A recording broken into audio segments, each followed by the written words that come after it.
আপনার মনকে বুঝাতে হবে যে আল্লাহ আমার সাথে আছে। মনকে তুমি বুঝিয়ে বলো আল্লাহ আছে আমার সাথে। এই বাক্যটা মুখস্থ করা যাবে? মনকে তুমি বুঝিয়ে বলো আল্লাহ আছেন আমার সাথে। আপনার পুরো জীবনের সব কাজের সাথে যদি এই বাক্যটাকে মিলিয়ে ফেলতে পারেন, দেখবেন যে কোনো কিছুই আপনার ক্ষতি করতে পারতেছে না। এটাকে বলে গড সেন্ট্রিক মাইন্ডসেট। আল্লাহ আমার সাথে আছেন, কেউ নাই কিন্তু আল্লাহ তাআলা আমার সাথে আছেন। এবং গড সেন্ট্রিক মাইন্ডসেটের সবচেয়ে বড় সুবিধা হচ্ছে আপনার মনে কখনো হতাশা কাজ করবে না, হতাশা বাঁধবে না, কারণ আপনার সাথে এক মহাশক্তিধরের কানেক্টিভিটি আছে। তিনি কে বলুন তো আওয়াজ করে? তিনি আল্লাহ। হতাশা আসবে না। এই যে আমাদের জাতীয় জীবনের এখন সবচেয়ে বড় বড় সমস্যাগুলোর যদি আমরা লিস্ট করি, একটা বড় সমস্যা হচ্ছে ডিপ্রেশন, তাই না? আমরা ডিপ্রেশনে ভুগি না? আচ্ছা, ডিপ্রেশন কাকে বলে? আগে বলে, ডিপ্রেশন হচ্ছে আপনার আর আপনার রবের মাঝে যে দূরত্ব, এটার নাম ডিপ্রেশন। আই রিপিট, আমার আর আমার রবের মাঝে যে গ্যাপ, আমাদের সম্পর্কের যে দূরত্ব, এটার নাম কি? ডিপ্রেশন। আপনি যত আল্লাহর সাথে সম্পর্ক জোরদার করতে পারবেন, ডিপ্রেশন আপনার থেকে দৌড়ে পালাবে। এজন্য আমাদের বিশ্বাসীদের জীবনে কোনো ডিপ্রেশন নাই, আছে? তাহলে ডিপ্রেশন হচ্ছে আপনার আর আপনার রবের মাঝে যে দূরত্ব, এই দূরত্ব দূর করে দেন, ডিপ্রেশন আপনিই পালাবে। দ্বিতীয় হিজরিতে যে বদরের যুদ্ধ হলো, সে বদরের যুদ্ধে ইবনে মাসউদ রাদিয়াল্লাহু তাআলা আনহু তিনি বর্ণনা করেন যে আল্লাহ রাসূল সাল্লাল্লাহু আলাইহি ওয়াসাল্লাম আগামীকাল যুদ্ধ এর আগের দিন রাতে তিনি হাত তুলে এরকম দোয়া করতেছিলেন। আমরা তো এইভাবে দোয়া করি, আল্লাহর হাবিব সাল্লাল্লাহু আলাইহি ওয়াসাল্লাম তিনি দোয়া করতে করতে ইমোশনালি হাত এরকম উঁচু করে, হাত্তা ইউরা বায়াদু ইবতাইহি, বগলের শুভ্রতা দেখা যাচ্ছিল। উনি দোয়া করতেছিলেন, আল্লাহুম্মা আনজিজ লি মা ওয়া'আতানি, আল্লাহুম্মা আতিনি মা ওয়া'আতানি, আল্লাহ তুমি যে বিজয় দিবে বলে প্রতিশ্রুতি করেছিল, ওই বিজয় আমাদেরকে দাও, ওই ভিক্টরি আমাদেরকে দাও।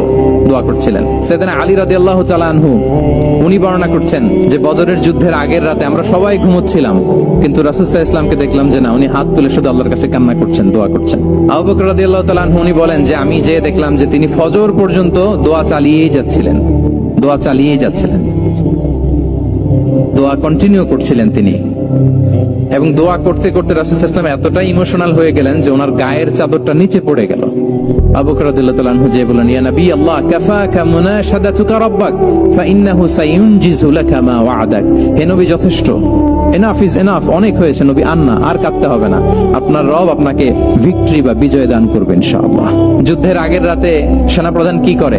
এই কৌশল ওই কৌশল, কোন দিক দিয়ে অ্যাটাক করা যাবে, ওয়ার স্ট্র্যাটেজি ঠিক করে, তার সাথে যারা আছে তাদের সাথে পরামর্শ করে। কিন্তু রাসূল সাল্লাল্লাহু আলাইহি ওয়াসাল্লাম সবকিছু সেট করে দিয়ে কার সাথে কানেক্টিভিটি করেছেন বলুন তো? আল্লাহর সাথে। This is called God centric mindset, Allah centric mindset. আমার হৃদয়টা সবসময় কার সাথে জুড়ে থাকবে? আল্লাহর সাথে, কারণ উনি ছাড়া আমার কোনো ঠিকানাই নাই। তাহলে এই মেন্টালিটি যদি আমরা ধারণ করতে পারি, এটাকে বলে গড সেন্ট্রিক মাইন্ডসেট। তাহলে রাসূলুল্লাহ সাল্লাল্লাহু আলাইহি ওয়াসাল্লামের যে 12টা মাইন্ডসেটের কথা আমরা বলেছি, তার প্রথমটা হচ্ছে গড সেন্ট্রিক। আল্লাহ তাআলা আমাদেরকে গড সেন্ট্রিক মাইন্ডসেট দান করুক। আমরা যে কোনো পরিস্থিতিতে যেভাবেই থাকি না কেন, আমরা বিপদে আপদে সবসময় ভরসা রাখবো কার উপর? এটাই হচ্ছে গড সেন্ট্রিক বা আল্লাহ সেন্ট্রিক মাইন্ডসেট। আচ্ছা, 2 নাম্বার মাইন্ডসেট হচ্ছে vision oriented mindset. Vision oriented mindset মানে হচ্ছে যার মধ্যে দূরদর্শিতা আছে, ফার সাইটেডনেস আছে, who can anticipate the future, যে ভবিষ্যৎ আগাম অনুমান করে ফেলতে পারে, সামনের পরিস্থিতিকে আগাম অনুমান করতে পারার যে যোগ্যতা বা দীর্ঘমেয়াদী চিন্তা করতে পারার যে ক্যাপাসিটি, এটাকে বলে ভিশন ওরিয়েন্টেড মাইন্ডসেট। এটা আল্লাহ রাসূল সাল্লাল্লাহু আলাইহি ওয়াসাল্লামকে আল্লাহ তাআলা দান করেছেন। উনি ভবিষ্যৎকে আগাম বুঝতে পারতেন, আগাম অনুমান করতে পারতেন, এবং সে অনুযায়ী তিনি স্ট্র্যাটেজি, প্ল্যান, পরিকল্পনা এটা তিনি সাজাতে পারতেন। এটাকে বলে ভিশন ওরিয়েন্টেড মাইন্ডসেট। রাসূল সাল্লাল্লাহু আলাইহি ওয়াসাল্লাম ষষ্ঠ হিজরিতে মদিনায় স্বপ্নে দেখলেন যে তিনি উমরা করতে যাচ্ছেন। তো নবীদের স্বপ্ন এটা কেবল স্বপ্ন নয়, এটা আল্লাহর পক্ষ থেকে ওয়াহি, রেভেলেশন। তো সেই হিসেবে তিনি 1400 সাহাবা নিয়ে উমরা করতে চলে গেলেন মক্কায়, কিন্তু মক্কাবাসী ঢুকতে দিল না, থামিয়ে দেয়া হলো। তো তখন একটা চুক্তি হয়েছিল, ওই চুক্তিতে বলা হলো, রাসূল সাল্লাল্লাহু আলাইহি ওয়াসাল্লাম লিখতে বললেন যে লিখো মিন মুহাম্মদ রাসূলুল্লাহ, আল্লাহ রাসূল মুহাম্মদের পক্ষ থেকে কুরাইশদের সাথে এই চুক্তি। কুরাইশরা আপত্তি করলো যে না, শুধু মুহাম্মদ লেখা যাবে, রাসূলুল্লাহ লেখা যাবে না, কারণ তুমি যে রাসূলুল্লাহ, আল্লাহর রাসূল, এটা যদি আমরা মেনে নেই তাহলে তোমার সাথে আর আমাদের দ্বন্দ্ব কিসের, আমরা তো ভাই ভাই হয়ে গেলাম, রাসূলুল্লাহ কাটো। সাহাবারা কেউ রাজি হয় না, বিশেষ করে ওমরে ফারুক রাদিয়াল্লাহু তাআলা, উনি রাজি হয় না, না না এটা কাটা যাবে না। রাসূল সাল্লাল্লাহু আলাইহি ওয়াসাল্লাম অনেক বলে কয়ে বুঝালেন যে না, দীর্ঘমেয়াদী চিন্তা করতে গেলে আমাদের এখন একটা শান্তি চুক্তির দরকার আছে, যাতে করে আমরা আমাদের গ্লোবাল নেভিগেশন সিস্টেম, দাওয়া সিস্টেমকে আরো স্ট্রং করতে পারি। অনেক বলে কয়ে রাসূলুল্লাহ কাটা হলো। এরপর তারা বলে চুক্তিতে লিখো যে এই বছর উমরা করতে দেয়া হবে না, এই বছর ফিরে যাবেন আপনারা সবাই। এটাও সাহাবারা রাজি হয় না, আল্লাহ রাসূল সাল্লাল্লাহু আলাইহি ওয়াসাল্লাম রাজি হলেন। আবার আরেকটা ক্লোজে লেখা হলো যে আগামী বছর আসলেও 3 দিনের বেশি থাকা যাবে না, সেটাও রাজি হয়ে গেল। রাসূল সাল্লাল্লাহু আলাইহি ওয়াসাল্লাম সাহাবারা রাজি হচ্ছেন না। এরপর মক্কা থেকে কোনো লোক মদিনায় গেলে মদিনাবাসী তাকে রাখতে পারবে না, ফেরত দিতে হবে। কিন্তু মদিনা থেকে কোনো লোক মক্কায় আসলে মক্কাবাসী তাকে ফেরত দিতে বাধ্য থাকবে না। দেখেন, একটার পর একটা মুসলমানদের বিরুদ্ধে সব ক্লোজ যাচ্ছে, কোন সাহাবীরাই রাজি হচ্ছেন না। কিন্তু আল্লাহ রাসূল সাল্লাল্লাহু আলাইহি ওয়া আলিহি ওয়াসাল্লাম তিনি বললেন যে না, লিখো লিখো। উমর ফারুক রাদিয়াল্লাহু তাআলা আনহু এতটাই রাগান্বিত হলেন, তিনি প্রশ্ন করলেন, ইয়া রাসূলুল্লাহ, আলাইসা আনতা নাবিয়্যুন হক? আপনি এই যে কম্প্রোমাইজের পর কম্প্রোমাইজ করে যাচ্ছেন, আপনি কি সত্য নবী নন, সত্য রাসূল নন? আলাসনা আলা দীনিন হক, আমরা কি সত্যের উপর প্রতিষ্ঠিত নই? আলাইসাল কুরআনু কিতাবুন হক, তো সব যদি সত্য হয় আপনি কেন এগুলো মানছেন? রাসূল সাল্লাল্লাহু আলাইহি ওয়াসাল্লাম বললেন যে ওমর, তুমি বাদ সেদো না, মেনে নাও। মেনে নিলেন, এবং এই মেনে নেওয়াটাকে আল্লাহ ভিক্টরি বলে ঘোষণা দিলেন, বিজয় বলে। আল্লাহু আকবার। ইন্না ফাতাহনা লাকা ফাতহাম মুবিনা। কারণ রাসূল সাল্লাল্লাহু আলাইহি ওয়াসাল্লাম অনেক দূর দেখেছেন, সাহাবারা সামনের কিছু বিষয়ে তারা খেয়াল করছেন, কিন্তু রাসূলুল্লাহ সাল্লাল্লাহু আলাইহি ওয়া আলিহি ওয়াসাল্লাম তিনি অনেক দূর দেখতে পাচ্ছেন। আচ্ছা বলেন, 3 তলার উপর থেকে একজন একটা ভিউ দেখতে পায়, আর 30 তলা উপর থেকে আরেকজন একটা কন্ডোমিনিয়ামের উপর থেকে একটা পানোরামিক ভিউ দেখতে পায়, দুইজনের ভিউ দেখা কি একরকম হয়? বলেন, একরকম হবে? কখনোই হবে না। তাহলে 30 তলার উপর থেকে যিনি দেখবে তিনি একটা পানোরামিক ভিউ দেখবে, দ্য টোটাল সিনারিও তার কাছে ক্রিস্টাল ক্লিয়ার হবে, যেটা সাহাবা রিদওয়ানুল্লাহি তাআলা আলাইহিম আজমাইন ওনাদের কাছে ক্লিয়ার ছিল না। তাহলে একটা প্ল্যানে কাজ করতেন না। আমরা তো এরকম করি, একটাই প্ল্যান। প্ল্যান কয়টা? এটা যদি ওয়ার্ক না করে শেষ, আমু নাই, সালাও নাই। কিন্তু রাসূলুল্লাহ সাল্লাল্লাহু আলাইহি ওয়া আলিহি ওয়াসাল্লামের প্ল্যান এ ছিল, প্ল্যান বি ছিল, প্ল্যান সি ছিল। প্ল্যান এ ওয়ার্ক না করলে প্ল্যান বি তে যেতেন, বি ওয়ার্ক না করলে সি তে যেতেন, এইভাবে তিনি কাজ করতেন। তাহলে এটা হচ্ছে বেসিক্যালি ভিশন ওরিয়েন্টেড মাইন্ডসেটের অধিকারী যারা, তারা এটা করে, যারা ফিউচারকে অ্যান্টিসিপেট করতে পারে, আগাম অনুভব করতে পারে যে কি হতে পারে সামনে। এই যে বাংলাদেশের বিভিন্ন প্ল্যান পরিকল্পনায় আমরা দেখা যায় যে এখান দিয়ে একটা ব্রিজ করে পরে ভাঙতে হয়, রাস্তা একটা তৈরির পরে ভাঙতে হয়, কোথায় এক টানেল হয়ে আছে প্রতি মাসে মাসে এখন লস হয়, তারপর 1 ঘন্টা বৃষ্টি হলে পুরো ঢাকা শহর এটা বন্যা হয়ে যায়। এগুলো হচ্ছে একাধিক প্ল্যান না থাকা, ভিশনারি অ্যাটিটিউডের অধিকারী না হওয়ার কারণে এই ঝামেলাগুলো আমাদের হচ্ছে। তো প্রফেটিক সিরার এই প্রফেটিক মাইন্ডসেট থেকে আমাদের নেয়ার বিষয় হচ্ছে এটা, যে আমাদেরকে ভিশনারি অ্যাটিটিউডের হতে হবে। রাসূল সাল্লাল্লাহু আলাইহি ওয়াসাল্লাম ভিশন ওরিয়েন্টেড মেন্টালিটির ছিলেন। আগাম, আজ থেকে 50 বছর পরে বাংলাদেশে কি ক্রাইসিস হতে পারে, আজ থেকে ঠিক 100 বছর পরে বাংলাদেশে কি হতে পারে, ওই রোড ম্যাপকে সামনে রেখে আমাদেরকে প্ল্যান করতে হবে। এটাকে বলে ভিশন ওরিয়েন্টেড মাইন্ডসেটের অধিকারী হওয়া, এবং আপনার কমন সেন্স একসাথে হইলে ওটা উইজডম হয়ে যায়। রাসূল সাল্লাল্লাহু আলাইহি ওয়াসাল্লাম ছিলেন প্রজ্ঞায় সমৃদ্ধ এক মননের অধিকারী, ওনার সব কিছুতেই প্রজ্ঞা ছিল। উইজডম ইন গিভিং অ্যাডভাইস, উপদেশ দেওয়ার সময় ছিল। উইজডম ইন পলিসি মেকিং এর সময় সেখানে প্রজ্ঞা ছিল। Wisdom in action, strategic plan, কোন স্ট্র্যাটেজিক প্ল্যানের ক্ষেত্রে প্রজ্ঞা ছিল। রাসূল সাল্লাল্লাহু আলাইহি ওয়াসাল্লাম একই প্রশ্নের উত্তর এক একজনকে এক এক ভাবে দিতেন। অনেক সাহাবারা জিজ্ঞেস করতেন যে রাসূলুল্লাহ, একই প্রশ্ন, একে বললেন এইটা, ওরে বললেন ওইটা, ওরে বললেন আরেকটা, এটা কেন? রাসূল সাল্লাল্লাহু আলাইহি ওয়াসাল্লাম বললেন যে আমি জানি ওর কিসে ঘাটতি, আমি জানি ওর কি প্রয়োজন, আমি জানি ওকে কোন নাসিহাটা দিলে কাজ করবে, ফলে এক একজনকে আমি এক এক ভাবে ক্লারিফাই করেছি। আল্লাহু আকবার। This is called wisdom. আচ্ছা, উইজডম, রাসূল সাল্লাল্লাহু আলাইহি ওয়াসাল্লাম যে উইজডম ড্রিভেন মাইন্ডসেটের অধিকারী ছিলেন, এটার কয়েকটা এক্সাম্পল আমরা সিরাত থেকে দেখি। মক্কা বিজয় হয়েছে কত হিজরিতে? 8ম হিজরিতে যখন মক্কা বিজয় হলো, তখন রাসূল সাল্লাল্লাহু আলাইহি ওয়াসাল্লাম আম্মাজান আয়েশার সাথে গল্প করছিলেন, আর বলছিলেন, আয়েশা, লাউলা হাদাসাতু আহদি কওমিকা বিল কুফরি লানাকাতুল কাবাতা ওয়ালা জাআলতুহা আলা আসাসি ইব্রাহিম। আয়েশা, তোমার এই মক্কাবাসী, তোমার এলাকার লোকজন যদি একটা কেওস সৃষ্টি না করতো, তাহলে কাবার যে আসল শেপ, আমি ওই আসল শেপে এটাকে ফেরত নিতাম, কিন্তু নিতে গেলে এখন একটা ঝামেলা বাঁধবে, এজন্য নিব না। ব্যাপারটা হচ্ছে, আমরা এখন যে কাবাটাকে দেখি এটা হচ্ছে স্কয়ার আকৃতির। স্কয়ার মানে কি? বর্গাকৃতি, তাই তো? বর্তমান কাবা কোন আকৃতির বলেন তো? একটা বড় কিউবের সাইজ না? দূর থেকে দেখলে মনে হয় একটা বড় কিউবের সাইজ, কিউবের আকৃতি মানে স্কয়ার, চতুর্ভুজ। কিন্তু সাইয়েদনা ইব্রাহিম আলাইহিস সালাম যে কাবা নির্মাণ করেছিলেন, এটা কিন্তু এরকম কিউব ছিল না, ওটা ছিল রেক্ট্যাঙ্গেল। রেক্ট্যাঙ্গেল ছিল, মানে আয়তাকৃতির ছিল, এরকম লম্বা। এই যে টেবিলটা যেরকম, টেবিলের যে শেপ এরকম ছিল, এরকম লম্বা কাবাঘর ছিল আয়তাকৃতির। কিন্তু এখন এটা কমে স্কয়ার আকৃতির হয়ে গেছে। এর কারণটা কি? কাবা একবার অগ্নিকাণ্ড ঘটার কারণে ধ্বংস হয়েছিল, ফলে কাবাকে আবার রিনোভেশন করা লেগেছিল, পুনর্নির্মাণ। তো কুরাইশরা সিদ্ধান্ত নিয়েছিল কাবা পুনর্নির্মাণে আমরা কোনো হারাম টাকা ইউজ করব না। যার কাছে যত হালাল টাকা আছে নিয়ে আসা হলো, কিন্তু হালাল টাকা যতটুকু জমা হয়েছে এটা দিয়ে পুরো কাবা নির্মাণ হয় না, অর্ধেক হয়। ফলে কাবা যে আয়তাকৃতির ছিল সেটা না হয়ে গেছে কি বলেন, বর্গাকৃতির, মানে স্কয়ার। ওই স্কয়ার কাবাই আজ পর্যন্ত রয়ে গেছে। কিন্তু ওই যে আয়তক্ষেত্রের যে শেপের মধ্যে যতটুকু জায়গা বাকি ছিল ওইখানে দেখবেন একটা ক্রিসেন্টের মতো আছে, হেজরে ইসমাইল, হাতিমে কাবা বলে। ওইটার ভিতরে নামাজ পড়া আর কাবার ভিতরে নামাজ পড়া একই হুকুম। ওইটার ভিতরে নামাজ পড়া আর কাবার ভিতরে নামাজ পড়া কি একই হুকুম। ফলে ওই হাতিমের ভেতরে ফরজ সালাত আদায় হয় না, নফল সুন্নাত পড়া যায়। এমনকি কাবার ভেতরেও ফরজ সালাত আদায় করলে আদায় হবে না, কারণ নামাজের ফরজের মধ্যে একটা ফরজ হচ্ছে ইলা জিহাতিল কাবা, টু দ্য ডাইরেকশন অফ কেবলা। আপনার কেবলা মুখী হইতে হবে না। আপনি তো কাবার ভিতরে ঢুকে গেছেন, এখন কাবা কোন দিকে? কাবা তো নাই, বের হইতে হবে। বের হয়ে কাবা মুখী হলে সালাত হবে। তো তাহলে রাসূল সাল্লাল্লাহু আলাইহি ওয়াসাল্লামের উইজডম বা প্রজ্ঞাটা এখানে দেখেন। আম্মা জান আয়েশা রাদিয়াল্লাহু তাআলা আনহাকে উনি বললেন যে, আয়েশা, মক্কা তো বিজয় হলো, মক্কার কন্ট্রোল তো এখন আমার হাতে। চাইলে আমি কাবাকে ভেঙে সেই ইব্রাহিম আলাইহিস সালামের যে বেইজ ওরকম লম্বা করে শেপ দিতে পারি, কিন্তু দিব না। কেননা দিলে মক্কা একটা ক্যাওস হতে পারে। কি হতে পারে? কারণ তারা একেবারে ভেরি রিসেন্ট মুসলমান হয়েছে, তারা না বুঝেই বলবে যে সেই আদি কাবা, মোহাম্মদ এই কাবার অপমান করেছে, কাবাকে ভুলুণ্ঠিত করেছে, সম্মানকে নষ্ট করেছে, এরকম একটা কোশ্চেন রাইজ করতে পারে। এই জন্য আমি করলাম না। সুবহানাল্লাহ, দিস ইজ কল্ড উইজডম। এটাকে কি বলে? প্রজ্ঞা। এটাকে প্রজ্ঞা বলে। তাহলে আপনার জ্ঞান এবং আপনার কমন সেন্স দুইটা যখন কানেক্ট করে তখন সেটা প্রজ্ঞা হয়। প্রজ্ঞার আরেকটা উদাহরণ যদি দেই সিরাত থেকে, রাসূল সাল্লাল্লাহু আলাইহি ওয়াসাল্লামের যে কনফ্লিক্ট রিজলভিং ক্যাপাসিটি ছিল, যখন কাবাকে পুনর্নির্মাণ করা হচ্ছে তখন হাজরে আসওয়াদকে বের করা লেগেছিল, এবং রিনোভেশন শেষে আবার হাজরে আসওয়াদকে তার জায়গা মতো, মানে ব্ল্যাক স্টোন যেটাতে চুমু দিলে মানুষের গুনাহ মাফ হয়ে যায়, হাজরে আসওয়াদ, চিনতে পেরেছেন না?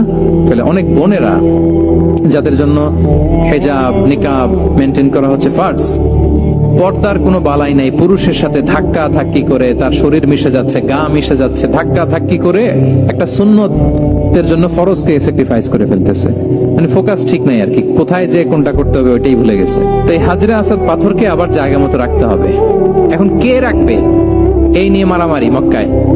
বড় বড় চারটা গোত্র বলে, এই গোত্র বলে আমি রাখবো, এই গোত্র বলে আমি রাখবো, আরেক গোত্র বলে রক্তের গঙ্গা বইয়ে দেবো মক্কায়, কিন্তু এই সম্মান অন্যকে নিতে দিব না, কারণ ইটস ভেরি প্রেস্টিজিয়াস ইস্যু। আমাদের গোত্র এই ব্ল্যাক স্টোন হাজরে আসওয়াদকে নিয়ে জায়গা মতো রেখেছে, এটা কাউকে দিব না। তো সবাই যখন মারমুখী, তখন আল্লাহ রাসূল সাল্লাল্লাহু আলাইহি ওয়া আলিহি ওয়াসাল্লাম তিনি সমাধান দিলেন যে মারামারির দরকার নাই, একটা চাদর নিয়ে আসো। নিয়ে আসা হলো। 4 গোত্রের 4 লিডারকে বললেন চাদরের 4 কোণা ধরো। 4 জন 4 কোণা ধরলো। রাসূল সাল্লাল্লাহু আলাইহি ওয়াসাল্লাম তিনি পাথরটা নিয়ে মাঝখানে রাখলেন। এবার 4 নেতাকে বললো আসো, জাতীয় 4 নেতা চলে আসো, কাবার সামনে চলে আসলো। এরপরে আল্লাহ রাসূল সাল্লাল্লাহু আলাইহি ওয়াসাল্লাম ওনার মোবারক হাত দিয়ে, বরকতময় হাত দিয়ে হাজরা আসওয়াদকে নিয়ে নিজ হাতে রাখলেন। এবার সবাই হ্যাপি, কারণ অংশগ্রহণ করতে পারছে। আসলে সব মূল স্ট্যাটাস কিন্তু চলে গেছে রাসূলের দিকে, নাকি? ওরা তো এটা টাচও করতে পারেনি, পারছে? ওরা চাদর ধরেই হ্যাপি, কিন্তু পাথরটা ধরেছিল কে? রাসূল সাল্লাল্লাহু আলাইহি ওয়াসাল্লাম। চাদরে রেখেছিল কে? রাসূল সাল্লাল্লাহু আলাইহি ওয়াসাল্লাম। চাদর থেকে নিয়ে আবার কাবা ঘরে সেট করেছিল কে? রাসূলুল্লাহ সাল্লাল্লাহু আলাইহি ওয়া আলিহি ওয়াসাল্লাম। এভাবে উনি কনফ্লিক্ট রিজলভ করতেন থ্রু হিজ উইজডম, ওনার প্রজ্ঞার মধ্য দিয়ে। আমরা যদি তায়েফের ঘটনা দেখি, রক্তাক্ত হয়েছেন, পাহাড় রক্ষী ফেরেশতারা এসে বলেছে রাসূলুল্লাহ জাস্ট অর্ডার করেন, আমরা কোলাপস করব এমন ভাবে the entire Taif city will be collapsed, একেবারে স্ম্যাশ করে দিব, পাউডার হয়ে যাবে। রাসূল সাল্লাল্লাহু আলাইহি ওয়াসাল্লাম বললেন না, বাল আরজু আন ইউখরিজাল্লাহু মিন আসলাবিহিম মান ইয়াবুদুল্লাহ ওয়াহদাহু ওয়া লা ইউশরিকু বিহি শাইআ। তিনি বললেন না, ওদেরকে ধ্বংস করে দিও না, ওদেরকে ধ্বংস করলে লা ইলাহা পড়বে কে? সুবহানাল্লাহ, কি উইজডম ড্রিভেন ছিলেন উনি। উনি বলেন যে আমি আশা করি, প্রত্যাশা রাখি, দোয়া করি যে ওরা আমাকে প্রত্যাখ্যান করেছে, কিন্তু ওদের যে নেক্সট জেনারেশন ওরা সাক্ষী দিবে আশহাদু আল্লা ইলাহা ইল্লাল্লাহ ওয়া আশহাদু আন্না মুহাম্মাদার রাসূলুল্লাহ। এবং তাই হয়েছে। এখন তায়েফে যান, চারদিক থেকে আল্লাহু আকবার ধ্বনিতে মুখরিত তায়েফ, এবং এত চমৎকার শহর, এটা একটা টুরিস্ট ডেস্টিনেশন হয়ে গেছে। সৌদি আরবিয়াতে যারা যায়, তায়েফ না গেলে লোকদের ভালো লাগে না। ঠান্ডা, সবুজ শ্যামল, রেইনফল হয়, ফলমূল পাওয়া যায়। আব্দুল্লাহ ইবনে আব্বাস রাদিয়াল্লাহু তাআলা আনহুর স্মৃতিধন্য মসজিদ আছে, অনেকগুলো ইউনিভার্সিটি আছে, ইসলামিক ইনস্টিটিউশন আছে। এই যে নয়নাভিরাম তায়েফ, এটা রাসূল সাল্লাল্লাহু আলাইহি ওয়াসাল্লামের উইজডমের ফসল। ওই দিন যদি রাগের চোটে বলতো যে হ্যাঁ দাও, স্ম্যাশ করে দাও, তাইলে এই যে যারা শাহাদা পড়েছে, মুসলিম হয়েছে, এটা কিন্তু হতো না। তাহলে এটা হচ্ছে রাসূল সাল্লাল্লাহু আলাইহি ওয়াসাল্লামের প্রজ্ঞার একটা উদাহরণ। রাসূল সাল্লাল্লাহু আলাইহি ওয়াসাল্লাম যখন আকাবার দ্বিতীয় শপথ করে ফেললেন ইয়াসরিববাসীর সাথে, তখনও মদিনা হয়নি, তো তখন মদিনাবাসী বলল যে রাসূলুল্লাহ, আপনি তো এখনো হিজরত করবেন না, তো আমাদেরকে কোরআন শিখাবে কে, সালাত শিখাবে কে? আপনি একজন দায়ী পাঠান, আমাদের সাথে একজন টিচার দেন। রাসূল সাল্লাল্লাহু আলাইহি ওয়াসাল্লাম তখনও মদিনাতে হিজরতে যাননি, আমাদের সাথে একজন দায়ী পাঠাবেন। তো রাসূল সাল্লাল্লাহু আলাইহি ওয়াসাল্লাম একজনকে দায়ী হিসেবে পাঠিয়েছিলেন। বলেন ওই দায়ীর নাম কি? মুসআব ইবনে উমাইর রাদিয়াল্লাহু তাআলা আনহু, যিনি উহুদের যুদ্ধে শহীদ হয়েছিলেন, উনাকে পাঠিয়েছিলেন। দেখেন, উনি আবু বকর রাদিয়াল্লাহু তাআলা আনহুকে পাঠান নাই, পাঠিয়েছেন ওমর ফারুককে, ওসমান রাদিয়াল্লাহু তাআলা আনহু, আলী রাদিয়াল্লাহু তাআলা আনহু, কাউকে পাঠাইছেন? কারে পাঠালেন? মুসআবকে। এর কারণ হচ্ছে উনি দেখতে খুব স্মার্ট ছিলেন, খুব ড্যাশিং ফেসের অধিকারী ছিলেন, মক্কার এলিট ফ্যামিলির একজন যুবক ছিলেন, এবং উনি সবচেয়ে দামি দামি পারফিউম কালেক্ট করে ওইটা দিতেন। উনি মক্কার কোন রাস্তা দিয়ে হেঁটে গেলে লোকজন বুঝতো এই রাস্তা দিয়ে কিছুক্ষণ আগে হেঁটে গিয়েছে মুসআব ইবনে উমাইর। সুবহানাল্লাহ। আমরা বাংলায় বলি না যে আগে দর্শনদারি পরে গুণ বিচারি? এই কথাটার সাথে পরিচিত আপনারা? আগে দর্শনদারি পরে গুণ বিচারি। আল্লাহ তাআলা এক একজনকে আমাদেরকে এক এক অবয়বে সৃষ্টি করেছেন। হুয়াল্লাযী ইউসাউবিরুকুম ফিল আরহামি কাইফা ইয়াশা। আল্লাহর একটা নাম হচ্ছে তিনি আল মুসাউবির, দ্য ডিজাইনার। মায়ের গর্ভে থাকতেই আমাদের কার চেহারা, কার কণ্ঠস্বর, কার স্কিন কালার, কে কিরকম হব, সব ফিক্স তিনি ঠিক করে দিয়েছেন। এটা আল্লাহর দেয়া। কিন্তু রাসূল সাল্লাল্লাহু আলাইহি ওয়াসাল্লামের উইজডমের ব্যাপার হচ্ছে তিনি আবু বকর রাদিয়াল্লাহু তাআলা আনহু, ওমর রাদিয়াল্লাহু তাআলা আনহু, ওসমান আলী, কাউকে চুজ না করে কাকে পাঠালেন? মুসআব ইবনে উমাইরকে। যে তাকে দেখলেই সবাই আগে পাগল হয়ে যায়, মানে ইমপ্রেস হয়ে যায়। হ্যাঁ, ফার্স্ট ইমপ্রেশনটা তার খুব ভালো, খুব ভালো। উনি মুসআব ইবনে উমাইরকে পাঠালেন, এবং যেই প্ল্যান সেই কাজ। উনি যে পুরো মদিনা কাঁপায় ফেলছেন, মাশাআল্লাহ। মদিনার ঘরে ঘরে উনি ইসলামের বার্তা পৌঁছে দিয়েছেন, এবং স্বয়ং রাসূলুল্লাহ সাল্লাল্লাহু আলাইহি ওয়াসাল্লামের আগে তিনি মদিনাতে জুমার নামাজ পড়েছিলেন। কারণ জুমার বিধান আসছে, কিন্তু মক্কা এমন একটা ল্যান্ড যেখানে এখনো জুমা পড়া আবশ্যক হয় নাই, চারদিকে কুফর বেষ্টিত। তো রাসূল সাল্লাল্লাহু আলাইহি ওয়াসাল্লাম লোক পাঠিয়েছেন যে জুমার বিধান এসছে, মুসাব তুমি কিন্তু মদিনায় যারা আছে তাদেরকে নিয়ে জুমা পড়ে ফেলো। তো মুসাব রাদিয়াল্লাহু তাআলা আনহু স্বয়ং রাসূলুল্লাহ সাল্লাল্লাহু আলাইহি ওয়াসাল্লামের আগে রাসূল সাল্লাল্লাহু আলাইহি ওয়াসাল্লামের পারমিশন নিয়ে মদিনাতে জুমা কায়েম করে ফেলছে। সুবহানাল্লাহি ওয়া বিহামদিহি। দেখেন, উইজডম ড্রিভেন পার্সোনালিটির অধিকারী ছিলেন, প্রজ্ঞার অধিকারী ছিলেন। অন্য কাউকে পাঠাননি। কাকে পাঠিয়েছেন? মুসআব ইবনে উমাইর। তাহলে উনি যেই কাজটাই করতেন, যেটা বলতেন, যেটাতে এঙ্গেজ হতেন, এর নেপথ্যে প্রজ্ঞা ছিল। কি ছিল ভাই? উইজডম ছিল। আল্লাহ যেন সেই উইজডম আমাদেরকে দান করেন, আল্লাহ যেন সেই প্রজ্ঞা দিয়ে আমাদেরকে সমৃদ্ধ করেন। আমরা সবাই পড়ি আমিন। রাসূল সাল্লাল্লাহু আলাইহি ওয়াসাল্লাম সংস্কারবাদী ছিলেন আর কি। ভুল ভাল দেখলে রিফর্ম করতেন, ইসলাহ করতেন। রাসূল সাল্লাল্লাহু আলাইহি ওয়াসাল্লামের কিন্তু এই রিফর্ম সেন্ট্রিক মাইন্ডসেট ছিল।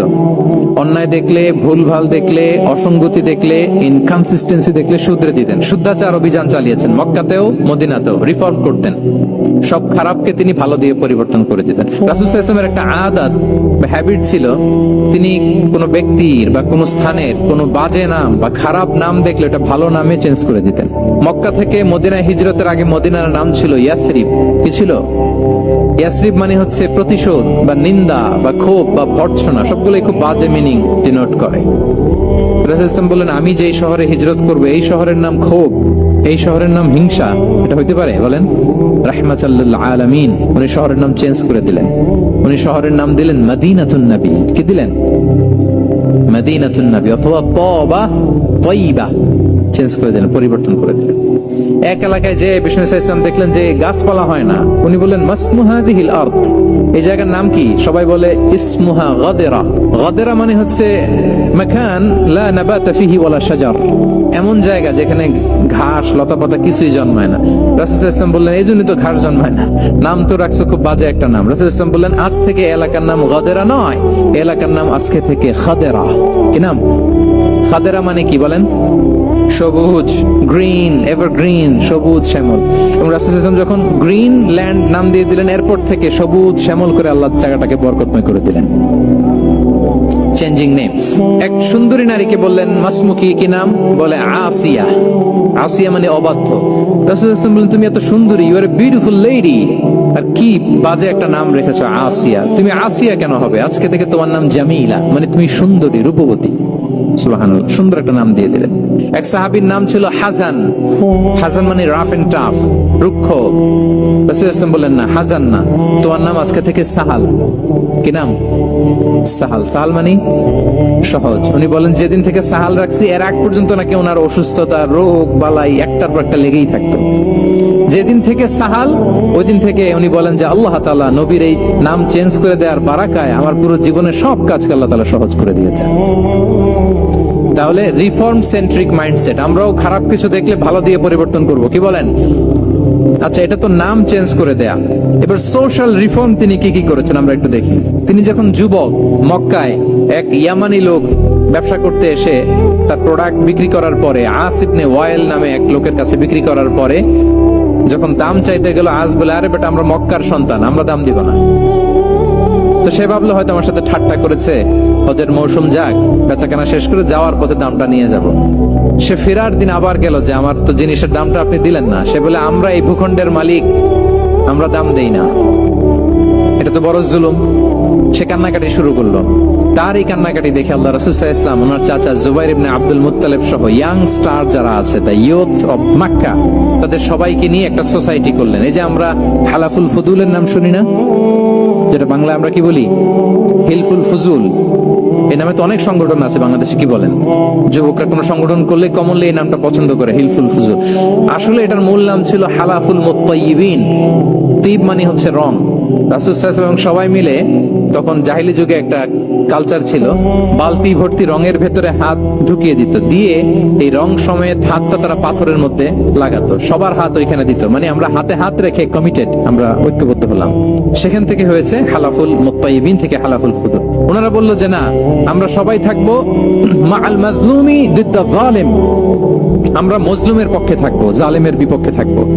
এবং যেই প্রতিজ্ঞা ওই কাজ। সবাই মিলে আস ইবনে ওয়াইলকে ধরলো, তার কাছ থেকে টাকা আদায় করে ওই ইয়ামানি ব্যবসায়ীর কাছে পৌঁছে দিয়ে তিনি মাজলুমকে সহায়তা করেছেন। সুবহানাল্লাহ। এবং এই টেন্ডেন্সি, এই জুলুম, চাঁদাবাজি যেগুলো ছিল মক্কার জমিনে, রাসূল সাল্লাল্লাহু আলাইহি ওয়াসাল্লাম এই সোশ্যাল রিফর্মের মাধ্যমে এটাকে সংস্কার করেছেন। তাহলে এই যে রিফর্ম সেন্ট্রিক আমাদের হইতে হবে। আমাদের সমাজেও এখন চাঁদাবাজি আছে না নাই বলেন? খুন খারাপে আছে না নাই? সামাজিক অনাচার। তাহলে ঐক্যবদ্ধ হইতে হবে আমাদেরকে রিফর্মের জন্য। যুবক যারা আমরা আছি, যাদেরকে আল্লাহ আমাদের বলার সুযোগ দিয়েছে, লেখার সুযোগ দিয়েছে, ফিল্ডে কাজের সুযোগ দিয়েছে, আমরা সবসময় মাজলুমের পক্ষে থাকবো, আমরা সবসময় জালেমের বিপক্ষে থাকবো। আমাদের নীরবতা আর আমাদের নিশ্চুপ থাকাই জালিমদেরকে আরো বড় বড় জালিম বানিয়েছে। রাসূল সাল্লাল্লাহু আলাইহি ওয়াসাল্লাম বলেন তোমরা মাজলুমের কান্নাকে ভয় করো, কেননা মাজলুমের কান্না আর আল্লাহর মাঝে কোনো ফারাক থাকে না, কোনো পর্দা থাকে না, বদদোয়া করলেই কবুল হয়ে যায়। তাহলে এভাবে রাসূলুল্লাহ সাল্লাল্লাহু আলাইহি ওয়া আলিহি ওয়াসাল্লাম তিনি সোশ্যাল রিফর্ম করেছেন। আমরা যদি ওনার পলিটিক্যাল রিফর্মের দিকে তাকাই, বিদায় হজের ভাষণে উনি সুদকে চিরতরে কবরস্থ করেছেন, সুদকে চিরতরে কবরস্থ করেছেন। এবং এটা অন্যের জন্য না, নিজের ঘর দিয়ে শুরু করেছেন। উনি বলেছেন যে এই হানাহানি, রক্তপাত এটা বন্ধ, আমার গোত্রের একটা এরকম রক্তের দাবি আছে, এটা আমি শেষ ঘোষণা করলাম। এরপর বললেন যে সুদ কবর দিলাম, অন্য জায়গা থেকে না, আমার পরিবার থেকে। রাসূল সাল্লাল্লাহু আলাইহি ওয়াসাল্লামের চাচা স্বয়ং আব্বাস রাদিয়াল্লাহু তাআলা আনহুর অনেক সুদের ট্রানজাকশন ছিল, ইন্টারেস্ট, সুদের ব্যবসা ছিল। রাসূল সাল্লাল্লাহু আলাইহি ওয়াসাল্লাম বলেন আজকে থেকে এই সুদ আমি চিরতরে মাটির নিচে কবর দিয়ে দিলাম। আল্লাহু আকবার। দেখেন সোশ্যাল রিফর্ম। তাহলে পরিবর্তন করতে হলে আগে নিজের ঘর থেকে, আগে কোত্থেকে? নাকি ওই ফ্যামিলি থেকে?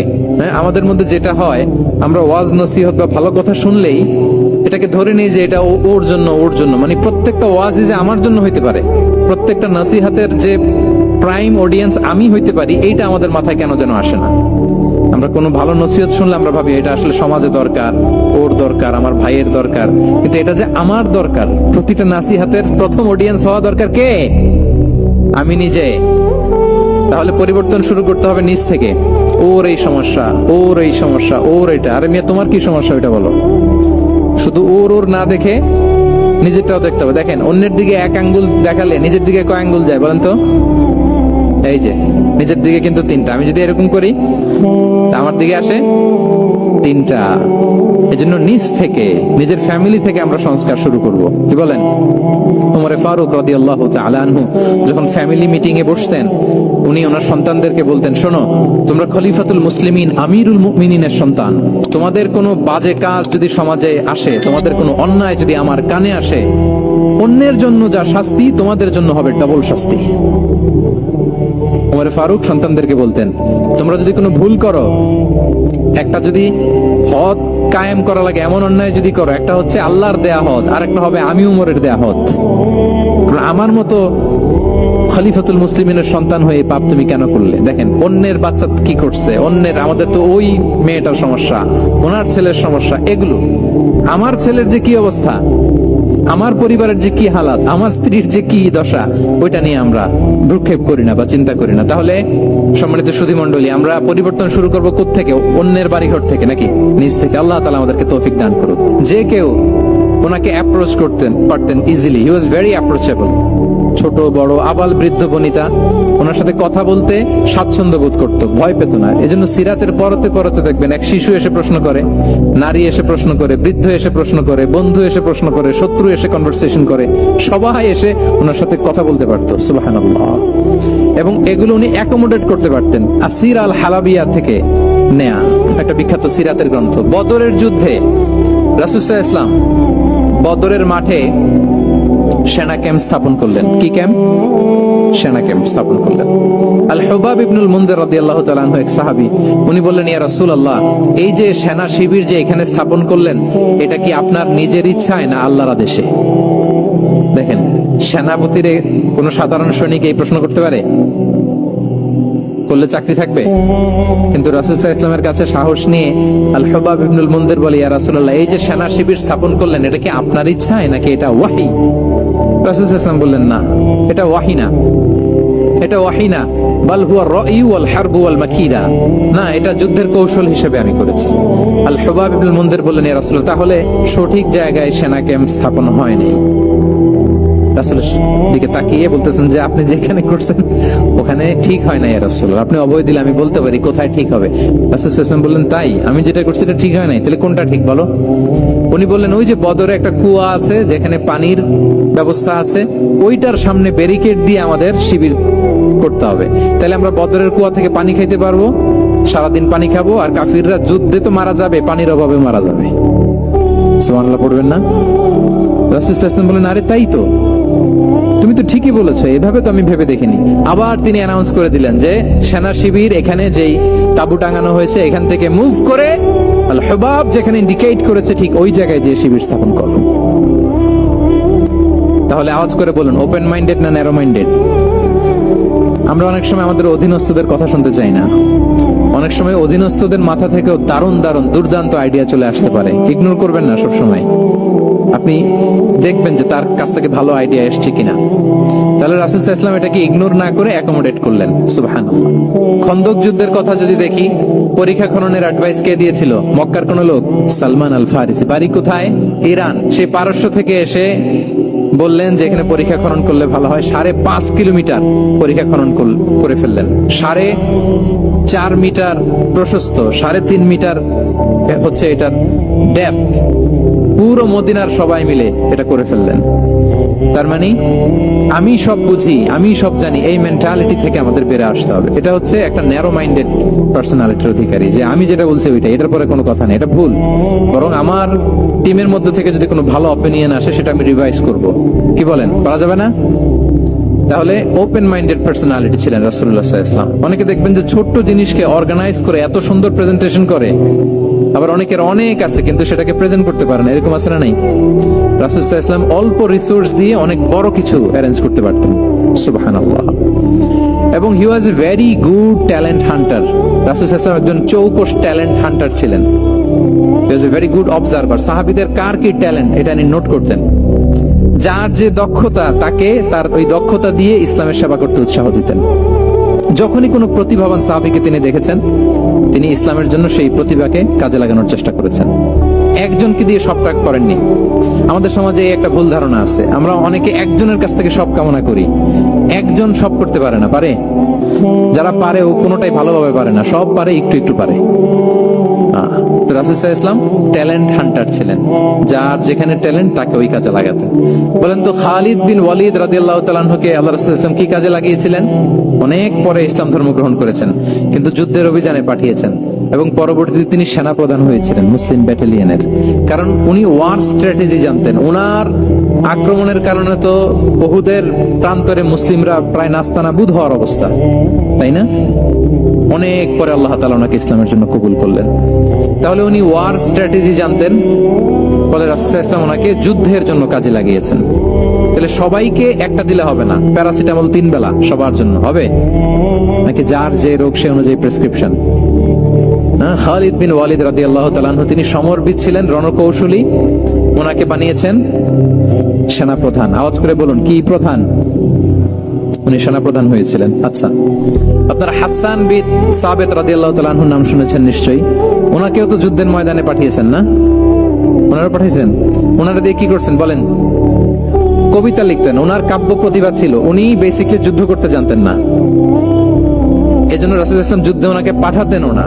বিভিন্ন যুদ্ধে ওনাকে না পাঠিয়ে নারীদেরকে, মদিনার নারী শিশু ভালনারেবলস যারা আছে তাদেরকে দেখভাল করার জন্য মদিনায় উনি রেখে যেতেন। কারণ আল্লাহ তাআলা ওনাকে কাব্য প্রতিভা দিয়েছিলেন। ওনার এক এক কবিতা পড়লে গায়ের লোম খাড়া হয়ে যায়। You will have goosebumps, literally আপনার গায়ের পশম দাঁড়িয়ে যাবে। এবং উনি ওনার কবিতা দিয়ে মুসলিমদেরকে, সাহাবীদেরকে উজ্জীবিত করতেন। মসজিদে নববীতে আল্লাহ রাসূল সাল্লাল্লাহু আলাইহি ওয়াসাল্লাম ওনার মিম্বারের পাশে শুধু হাসান বিন সাবিত রাদিয়াল্লাহু তাআলা আনহুর জন্য আলাদা একটা মিম্বার বানিয়েছিলেন, যে হাসান তুমি ওখানে উঠে কবিতা লিখে আমার সাহাবাদেরকে উজ্জীবিত করবে জিহাদের জন্য। আল্লাহু আকবার। তাহলে একজনকে সেনা প্রধান, আরেকজনকে জাতীয় কবি, আরেকজনকে হাসান বিন সাবিত রাদিয়াল্লাহু তাআলা আনহু কি বানালেন? জাতীয় কবি বানালেন। আচ্ছা, হুযাইফা ইবনে ইয়ামান রাদিয়াল্লাহু তাআলা আনহু, ওনার ছিল ডিটেকটিভ মাইন্ড, এজন্য ওনাকে রাসূল সাল্লাল্লাহু আলাইহি ওয়াসাল্লাম মদিনার গোয়েন্দা বিভাগের প্রধান বানিয়েছেন, head of detective division. Huzaifa ibnul Yaman ছিলেন মদিনার কি? হেড অফ ইন্টেলিজেন্স, গোয়েন্দা বিভাগের প্রধান। মুআয ইবনে জাবাল রাদিয়াল্লাহু তাআলা আনহু প্রশাসনিক কাজ খুব ভালো বুঝতেন। মদিনার সবচাইতে বড় সিনিয়র আমলা ছিলেন মদিনা রাষ্ট্রের। মদিনা রাষ্ট্রের সবচাইতে সিনিয়র আমলা মুআয ইবনে জাবাল রাদিয়াল্লাহু তাআলা আনহুকে রাসূল সাল্লাল্লাহু আলাইহি ওয়াসাল্লাম কবিতা লেখার দায়িত্বও দেন নাই, গোয়েন্দাগিরি করতে দেন নাই, ওনাকে ইয়ামানের গভর্নর করে পাঠিয়েছেন। সুবহানাল্লাহ।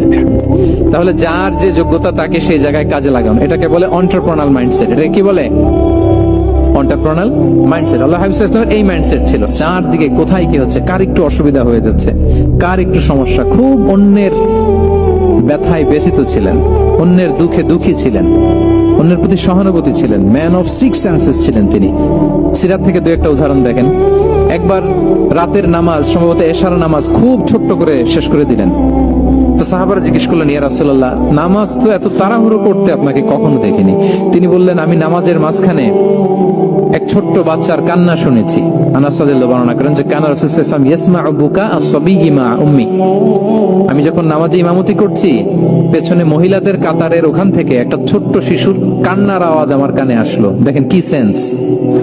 তো আমার মনে হচ্ছিল বাচ্চার কান্নায় পেছনের কাতারে মায়ের বড্ড কষ্ট হচ্ছে। যে মাটা বাচ্চাটাকে নিয়ে এসছে উইমেন প্রেয়ার হলে, তাকে বাচ্চাটাকে ম্যানেজ করতে বা সামলাতে মায়ের বড্ড কষ্ট হয়ে যাচ্ছে আমার মনে হচ্ছে। এজন্য আমি নামাজটা একটু শর্টকাটে শেষ করে দিয়েছি। Could you imagine that? কি নবী আমরা পেয়েছি, কিরকম কনসিডারেট ছিলেন, কতটা সুবিবেচক ছিলেন, অন্যের প্রতি কতটা সহানুভূতিশীল ছিলেন তিনি, অন্যের যাতে কোনো সমস্যা না হয় এটা খেয়াল করতেন। মুআয ইবনে জাবাল রাদিয়াল্লাহু তাআলা আনহুকে মদিনার পাশেই এক মসজিদের ইমাম করে পাঠালেন। উনি ইমামতির দায়িত্ব পেয়ে একবার মাগরিবের নামাজে সূরা বাকারা তেলাওয়াত শুরু করলেন। তো ওনার হয়তো তেলাওয়াত করতে করতে একটা ইমোশন চলে আসছে, উনি তো সুরের ঝংকার দিয়ে তেলাওয়াত করতেছেন। এখন পিছনে যারা মুসল্লি ছিল এরা ছিল সব কৃষিজীবী সাহাবী। এরা কি ছিল? সারা দিন ওট দিয়ে, খেজুর গাছে পানি দিয়ে জান যায় কোন রকম ফরজ পেরে যায় ঘুমাইতে হবে। এই সাহাবীরা যখন পিছনে দাঁড়াইছে আর উনি ধরছে কোন সূরা? সূরাতুল বাকারা। এখন ওনারা তো আর থাকতে পারে না ওনার সাথে, থাকতে না পারে এক সাহাবী নামাজ রেখে দিয়ে ডাইরেক্ট রাসূল সাল্লাল্লাহু আলাইহি ওয়াসাল্লামের কাছে, কারণ বড় হুজুর তো আছে মদিনায়, যে বিচার দিছে ইয়া রাসূলুল্লাহ, দেখেন এমন একজনকে ইমাম করে অ্যাসাইন করেছেন, উনি মাগরিবের সালাতে সূরা বাকারা পড়ে, আর আমরা হচ্ছি কৃষিজীবী শ্রমজীবী সাহাবী, আমাদের তো এত বড় কেরাতের সাথে জয়েন করা সম্ভব না। রাসূল সাল্লাল্লাহু আলাইহি ওয়াসাল্লাম রেগে গেলেন, চেহারাটা আগুনের গোলার মতো লাল হয়ে গেল। মুআয ইবনে জাবাল রাদিয়াল্লাহু তাআলা আনহুকে ডেকে পাঠালেন, ডেকে বললেন, আফাজ্জানুন আনতা ইয়া মুআয, আফাজ্জান, তুমি কি ফিতনা সৃষ্টি করতেছো ওখানে? পাঠাইছি কমিউনিটির ইউনিটি ধরে রাখার জন্য, তুমি ওখানে যে ফিতনা সৃষ্টি করতেছো, তুমি কি সাব্বিহ ইসমা রাব্বিকাল আ'লা এই সূরা তোমার মুখস্থ নাই? ওয়াদ-দুহা ওয়াল-লাইলি ইযা সাজা এটা পারো না? ওয়াশ-শামসি ওয়া-দুহাহা এটা মুখস্থ নাই? তো তুমি কেন এই সূরাগুলো দিয়ে নামাজ পড়াও না? কেন পড়াও না? এরপর তিনি বললেন, যখন ইমামতির সুযোগ পাবে, সুযোগ পেয়ে লম্বা কেরাত ধরো না, ছোট্ট কেরাত দিয়ে নামাজ শেষ করো, কেননা তোমার পেছনে বয়স্করা আছে, মুরব্বীরা আছে, অসুস্থরা আছে।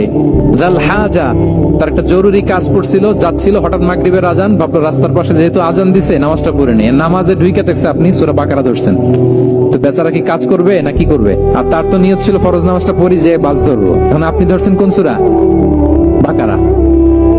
দেখেন রাসূল সাল্লাল্লাহু আলাইহি ওয়াসাল্লাম বললেন, যখন ইমামতির চান্স পাবে ছোট সূরা পড়বে, আর যখন তুমি একা পড়বে ফালিউতাউবিল মাশা, যত লম্বা করতে মনে চায় করো, রুকু করো লম্বা, সিজদা করো লম্বা, কেরাত করো লম্বা।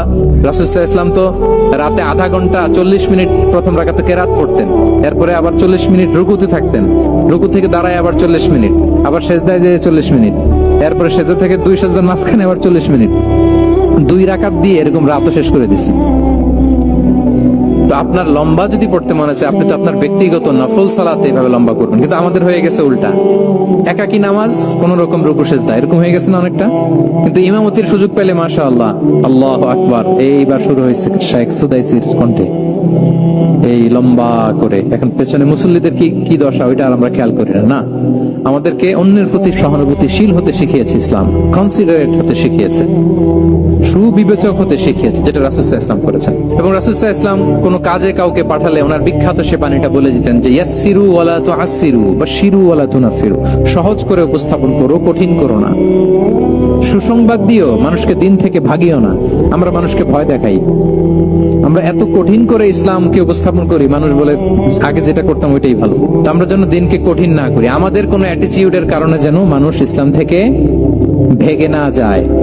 আরেকটা উদাহরণ দেখুন, একবার মাগরিবের কিংবা এশার নামাজে রাসূল সাল্লাল্লাহু আলাইহি ওয়াসাল্লাম লম্বা সেজদা দিলেন, এত লম্বা সেজদা তিনি কখনো দেন না। নামাজ শেষে সাহাবারা জিজ্ঞেস করলেন, ইয়া রাসূলুল্লাহ, আপনি কি নামাজের মাঝখানে অসুস্থ হয়ে গেলেন নাকি, অথবা কোরআনের আয়াত নাজিল হলো নাকি, ওহী নাজিল হলো নাকি? রাসূল সাল্লাল্লাহু আলাইহি ওয়াসাল্লাম বললেন, কুল্লু যালিকা লাম ইয়াকুন ওয়ালাকিন ইবনি ইরতাহালানি ওয়া কারিহতু আন উআজ্জিলাহু হাত্তা ইয়াকদি হাজাতাহ।